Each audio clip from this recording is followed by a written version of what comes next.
And I'd say Marina's must be the same way, you know. She says, if you say it's good, I know that it is, you know. That's kind of odd that somebody that you've never met and never dealt with until 4 or 5 years ago over in Russia decides that, hey, if Neil Lockhart said it was good, you better grow it. Well, that means a little bit of something to me. Sewing connections. Many of the seed varieties preserved by Seed Savers Exchange are cared for not only by our nonprofit staff, but also by a community of gardeners who grow them and share them each year. One way they do this is through the exchange, the Seed Savers Exchange gardener-to-gardener seed swap that is available online and through our annual print publication called The Yearbook. Gardeners who share seed on the exchange are known as listers. Neil Lockhart is one of those listers and has been a part of the exchange community for over 30 years. During that time, he has grown thousands of tomatoes, made friendships with seed savers from around the globe, and helped preserve rare heirloom varieties by growing them out, collecting fresh seed, and sharing them with others. In this conversation, originally recorded in 2022, Neil reflects on the relationships he's made along his seed-saving journey, the excitement of rediscovering a variety that was nearly lost, and why he believes every gardener has a part to play in keeping our shared food heritage alive. I'm Melody. This is From the Archives on Sewing Connections. I'm so glad you're here. I'm Neil Lockhart, and we are at the Bel Air Community Center at Bel Air, Illinois, which is about 2 miles from my house. You said you grew up around here, right? I've lived here. I've lived in the house that I'm living in now where my garden is my whole life. I want to just ask you a kind of a big general question, which is why do you save seeds? If you don't save seeds, how are you going to grow them next year? How did you first hear about Seed Savers?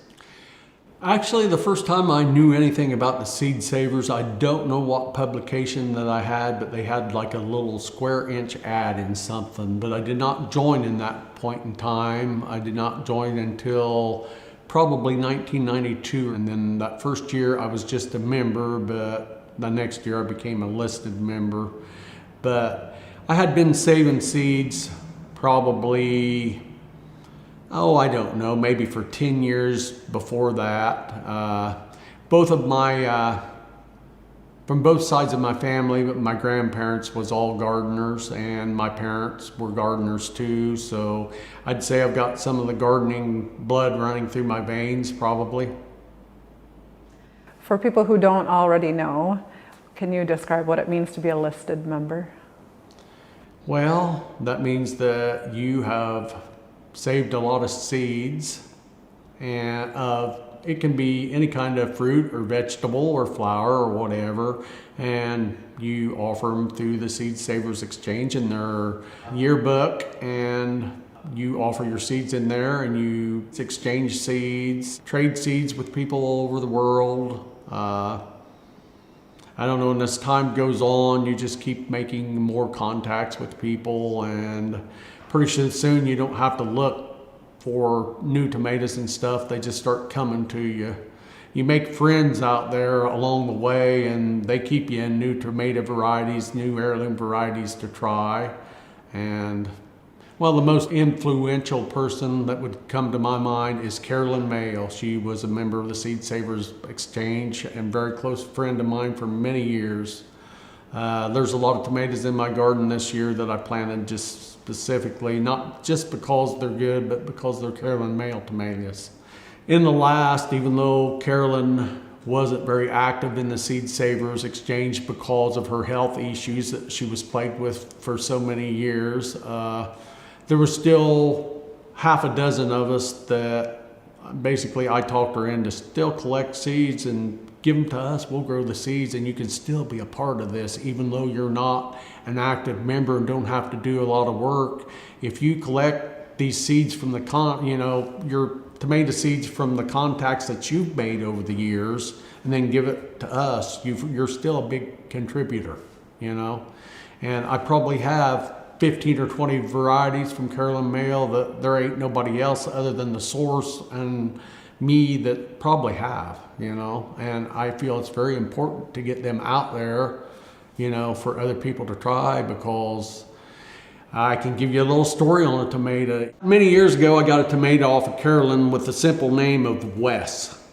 Well, I grew Wes for several years, and it was one of my favorite tomatoes. But I let this tomato Wes slip through my fingers, and nobody else in the exchange hardly was growing it but 2 people. I'll not mention their names, but I got seeds from both of them people within the next 2 years, after my seed was like 15 years since I'd made a grow out of it and was really old. I planted these other people's seeds, and that did not give me the West tomato that I knew that I had.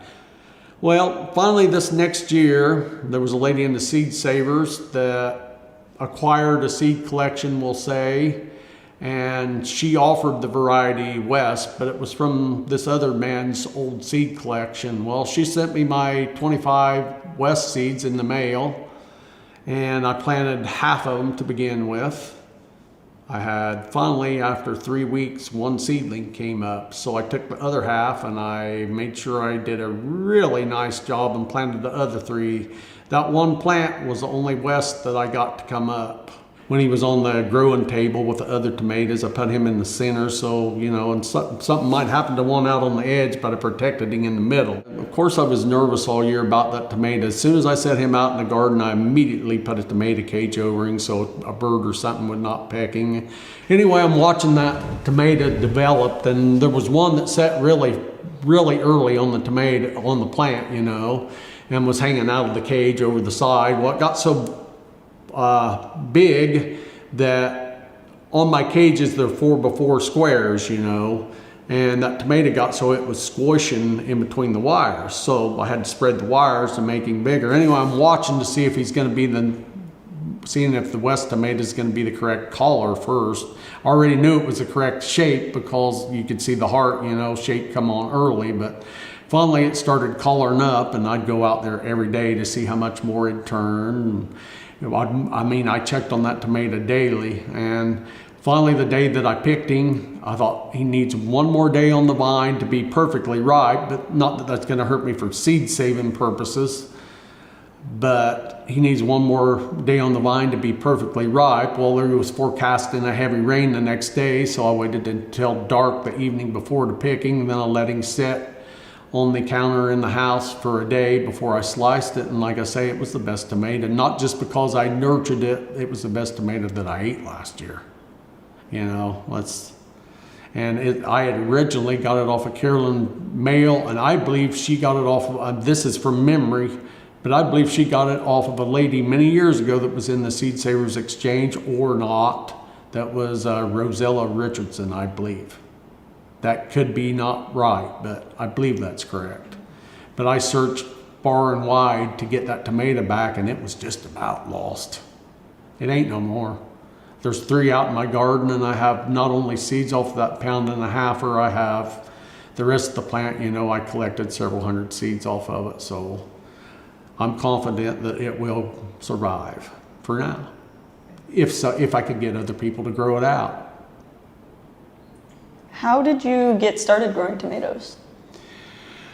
Well, like I say, I've always been a gardener because of my grandparents. They both had probably as large gardens as what I did, and my mom and dad usually had a pretty large garden. And actually what got me on the tomato kick is they're probably corn and potatoes are probably my favorite things out of the garden.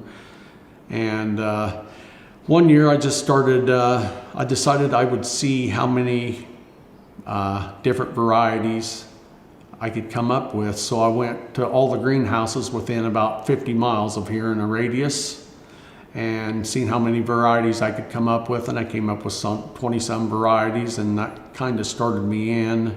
I saved seeds off a few of them that I knew was heirlooms, and then soon after that probably became a member of the Seed Savers.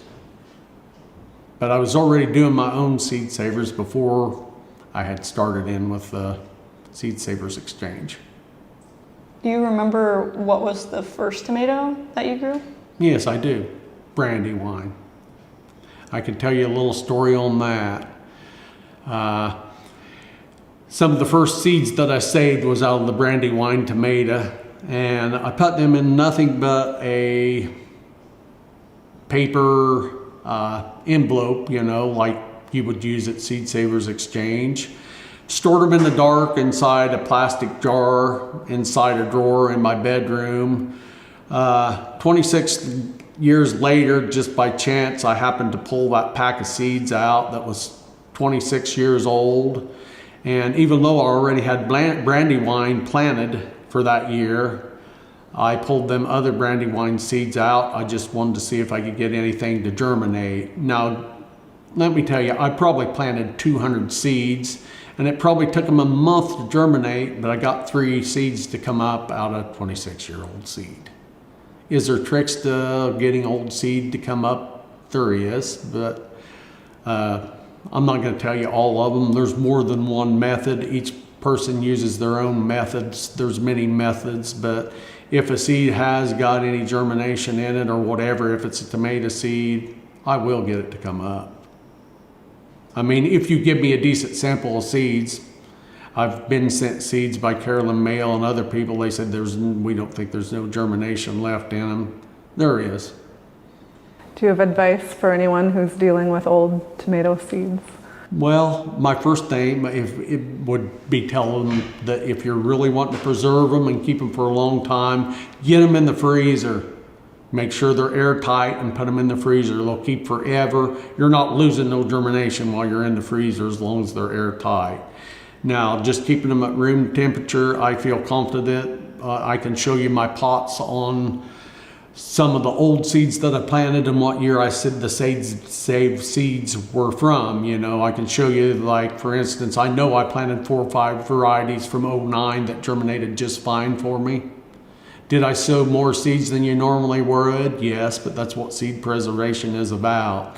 You know, if you're working with somebody in the Seed Savers Exchange, a big collector like me, Bill Minke, and other people that has huge collections of tomatoes, don't complain that you only got 1 or 2. Be happy that you got any to come up with, because we are maintaining thousands and we're doing more work than we can possibly do, you know, than any one person can do. How many kinds of tomatoes are in your garden today? There is 192 varieties right now in my garden. And I have about 100 more that hopefully will be set out within the next week. And then probably 30 or 40 that'll be 3 or 4 weeks from now. So what is your growing process? Like, how do you get them to not cross-pollinate?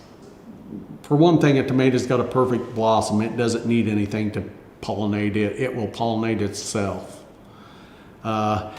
Possibly a honeybee. Yeah, bet you don't see one today around my house. The honeybees don't work a tomato, but a bumblebee is what I meant, will work a tomato a little bit.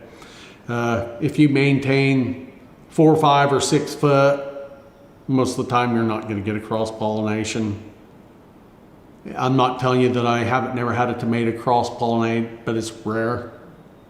And sometimes in cross-pollinations that you get, that doesn't mean all the seeds you saved are cross-pollinated. It can be only one tomato on the whole plant, you know, that you got a mixed seed in. You think, okay, so if you're seed saving, then you don't save unless you like it, seeds off of what's cross-pollinated. You save for that variety what you only know is true, and make sure it is not close. Like if you've got, say, 3 plants and the end one produced a tomato that is wrong, don't save tomatoes from it or the plant next to it. Let's use the one over here on the end and save all of our tomatoes on it, you know, because you've got better odds. But you don't have a lot of cross-pollination in this country, not on tomatoes.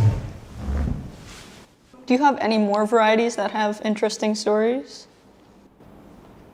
Oh, I'm sure I have lots of them. I mean, there's been a few of them cross-pollinations that I've saved. One of the last seeds that I got off of Carolyn Mayo was a tomato called Rosedale, and it may not be an heirloom. I don't think it's an heirloom. I actually think it was bred by Bill Jeffers down at Evansville, Indiana. I think he did the breeding on it. But she'd had them seeds in an envelope for several years, and finally, before she passed, she let me have what she had, you know, that she knew wasn't out there. And it was one of them. The first year that I planted it, it's supposed to be a black potato leaf on a potato leaf plant and be a black tomato. I got one that was green on a potato leaf plant. There's only a couple other green when ripes, Green Giant being one of them, that's on a potato leaf plant. This is not Green Giant. It's not the same shape. It's not the same flavor. It's the biggest green tomato that I've ever grew. It came out, I call it Green Rosedale because I got it out of a pack of Rosedale. I do not think it was a cross-pollination, because if it was a cross-pollination, it was pure from day one, because every year I've grew it, which is 6 now thereafter. Every plant that I've grew has been identical, and I get 1.5 pounds green tomato on a potato leaf plant that is not Green Giant. It's different shaped. I don't know what this tomato is. I just call it Green Rosedale, but interesting to me. You've talked about your connection with Carolyn and how you've received so many seeds there. And I'm curious if you have any other stories about connections that you've made specifically through exchanging seeds. Yeah, I can give you a good one right now. This happened before the Ukrainian, I don't know why on some of this stuff, which always give Jesus credit for a lot of this stuff, but this is before Ukraine and Russia started their conflict, we'll call it, or war going on over there. I had already pulled probably 2/3 of the Russian and Ukrainian tomatoes in my tomatoes and already had them in the ground before this ever happened. Why did this happen? I don't know. I think maybe Jesus told me to do that, that people in Ukraine and Russia may be needing their heirlooms back someday. One of my best tomato people over in Russia, I didn't contact her this year because of what's going on, but I'm going to in the future, but her name is Marina. She said that she had noticed one of the things that she had told me she got a lot of seeds off of Tatiana up in Canada, and she got, I forget who her other source here that she got a lot of seeds off of, but she said she had noticed that when she looked at seed descriptions, that if me or Carolyn Mayo said that it was a good tomato, that it is a good tomato. And some of these other people's opinion to her means very little, but our opinion meant more because our taste buds are the same. If Carolyn Tomato told me with only one exception that a tomato was good, it was good tasting tomato, our tastes was just the same. And I'd say Marina's must be the same way, She says, if you say it's good, I know that it is, That's kind of odd that somebody that you've never met and never dealt with until 4 or 5 years ago over in Russia decides that, hey, if Neil Lockhart said it was good, you better grow it. Well, that means a little bit of something to me. But she has been a big help to me getting me Russian and Ukrainian varieties, and we just trade heads up, or it don't even have to be even, She gives me what I want in her collection, and I give her what I want in my collection. And actually, most of my Seed Savers exchange people, that I deal with, there's no money exchanged hands. We don't want money. We want somebody to preserve this seed. Craig LaHoo, you sent me an email the other day, and he is wanting to know what is the freshest Dorothy's Green tomato seed that I had. His is very old and he needs a fresh supply. Well, Craig is a good friend of mine through the Seed Savers, but I hate it that I haven't pulled his tomato, but I don't have time right now. Craig's gonna either have to plant it in a week when I pull his seed out that he's wanting, or he's gonna have to wait until next year. Can you talk about the growing conditions and how that's related to your practices with growing tomatoes? Well, I'd say the main thing is the wind. You have to stake a tomato plant where I live. There ain't no, or the wind's gonna tear it to pieces, or you've got to have a cage and or at least a stake, you know, to hold it in place because the wind's gonna blow it over. And if you got tomatoes laying on the ground around here, they're gonna rot. You got to get them off the ground. So yes, I do have 1,000 tomato cages that has to be pulled and put on every year. That's a lot of work. Are there people in your family that help you with your garden? Heck no. Yeah, they help eat it. I meant like putting up the tomato cages and No. planting. You do that all yourself? No, the garden's mine. Okay. I do have people help me occasionally when I get in a bind or whatever, you know, and I do have people that I can hire to do it, but I need the exercise and all that. I can't do what I used to do. I just plug along at my slower speed now. I have a lot more aches and pains. That's the reason that Neil started about 6 years ago collecting supplement troughs, because he knows one of these days he's not going to be able to bend over again. He has a big pile of good dirt out there and about 100 and some supplement troughs.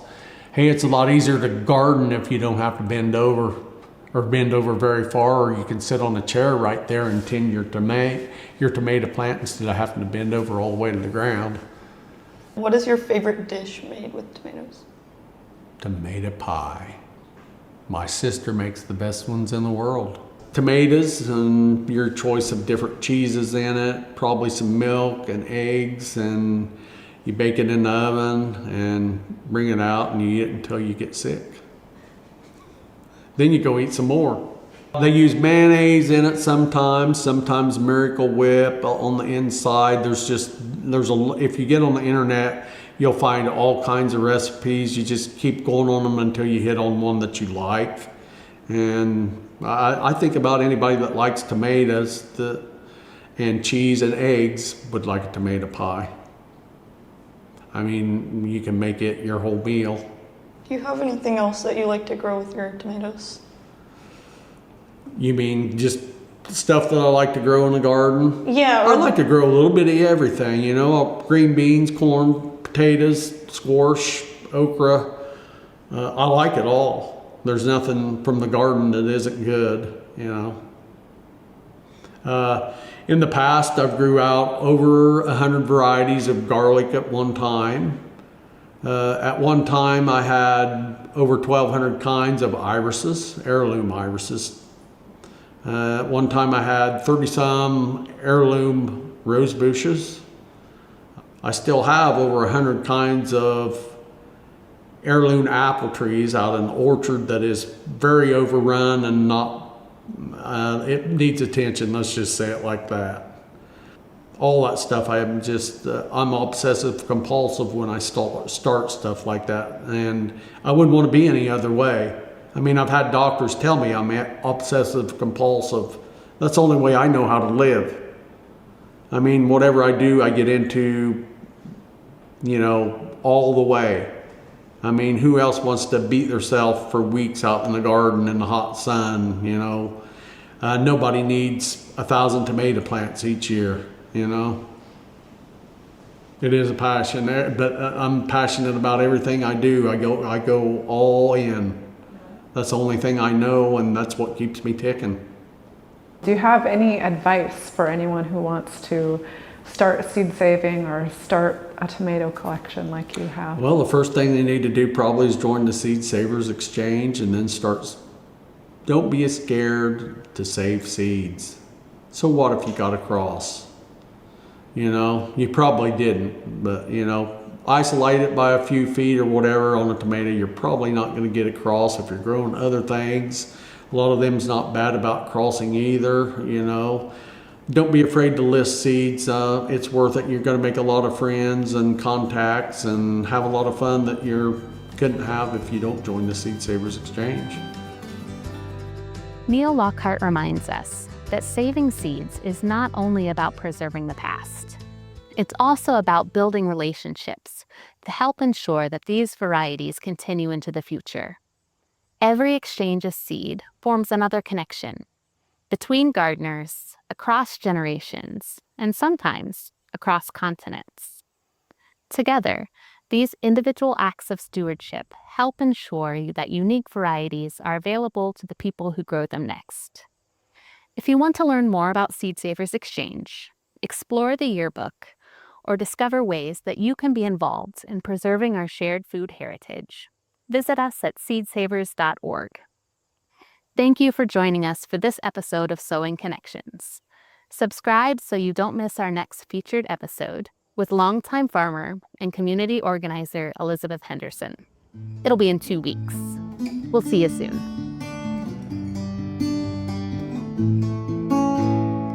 There's knowing and growing and so